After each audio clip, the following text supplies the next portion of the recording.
as we are going through these collective endings and new beginnings right now, I thought I would share something with you that I read in the book I'm currently reading, which is this 4 Archetypes by Carl Jung.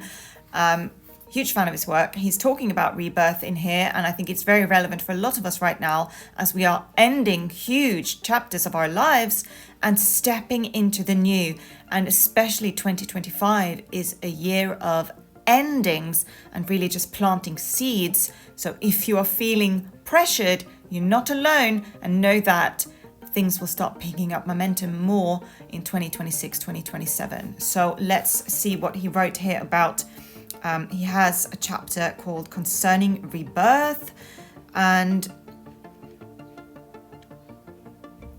for example, here he says, one could say, with a little exaggeration, that the persona is that which in reality one is not, but which oneself as well as others think one is.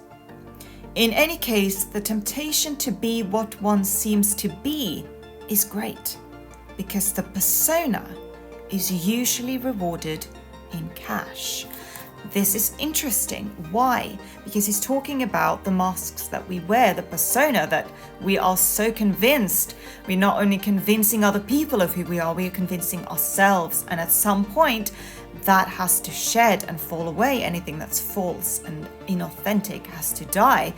But what he says here is that, the world that we are living in does reward that persona in many ways. And so it's even harder to let it go, not just because we ourselves are attached to it, but because we're actually rewarded in some ways by keeping it up, and stepping into truth and authenticity and integrity.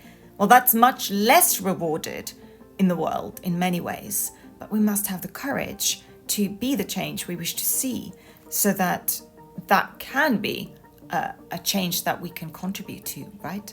That's what I believe. There's something else as well. Let me just find it in the book. There's something else I wanted to share, which was really interesting, which taps into another point that I am always making, which is the power of solitude and the importance of it.